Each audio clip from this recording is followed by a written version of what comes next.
Assalamualaikum warahmatullahi wabarakatuh. Saya Bregi Pratama dengan NIM 1710301071. Di sini saya akan menjelaskan tentang yang pertama, landasan hukum fisioterapi dalam berpraktik di rumah sakit. Yang kedua, memaparkan tentang STR, SIP, sistem kredensial dan jati diri fisioterapi. Yang ketiga, memaparkan standar penanganan fisioterapi pada pasien COVID sesuai dengan aturan IV Maret 2020. Dan yang keempat, memaparkan cita-cita saya dan jenjang karir sebagai fisioterapinya nanti. Oke, langsung saja. Yang pertama, landasan hukum fisioterapi dalam berpraktik di rumah sakit yang mendasari PMK atau Peraturan Menteri Kesehatan Republik Indonesia Nomor 65 Tahun 2015 tentang standar pelayanan fisioterapi di fasilitas pelayanan kesehatan secara mandiri. Nah, jadi dapat mandiri tanpa menjadi asisten atau bawahan dari tenaga medis lain seperti dokter dan lain-lainnya. Terus ada PMK RI nomor 80 tahun 2003 tentang penyelenggaraan pekerjaan di praktik mandiri fisioterapi. Terus selanjutnya ada naskah akademik Peraturan Sistem Pelayanan Fisioterapi pada Jaminan Kesehatan Nasional dan Undang-Undang Tenaga Kesehatan nomor 36 tahun 2014. Terus selanjutnya dijelaskan bahwa fisioterapi adalah bentuk pelayanan kesehatan yang ditujukan kepada individu atau kelompok untuk mengembangkan, memelihara, dan memulihkan gerak fungsi tubuh sepanjang rentan kehidupan.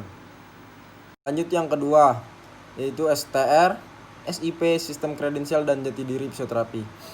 Fisioterapi dalam berpraktik memiliki landasan di mana seorang fisioterapi yang berpraktik merupakan lulusan dari profesi fisioterapi yang memiliki STR dan SIP. Jadi STR ini adalah surat tanda registrasi bukti tertulis yang diberikan pemerintah kepada fisioterapi yang telah memiliki sertifikat kompetensi sesuai ketentuan perundang-undangan. STR ini bisa didapatkan di Dinkes setempat. Jadi kalau misalnya fisioterapi ingin bekerja harus mempunyai STR ini. Terus lanjut SIP, surat izin praktik, adalah bukti tertulis kebenaran kewenangan untuk menjalankan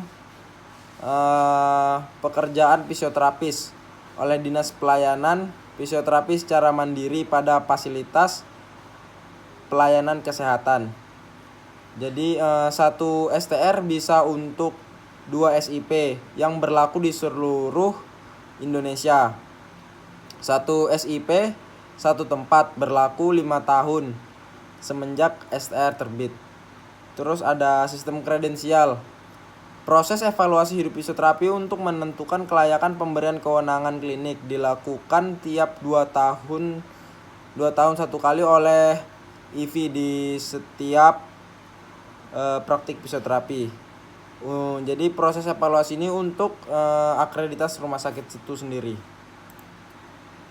Dengan nilai evaluasinya 1 tidak berkompeten, 2 berkompeten dengan supervisi, yang ketiga berkompeten full.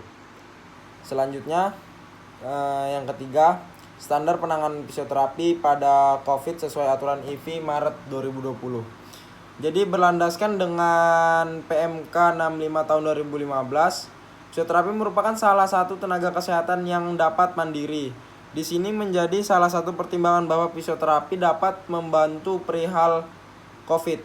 Dalam menjalankan tugas tersebut terdapat APD yang dianjurkan untuk perlindungan bekerja di bangsal COVID.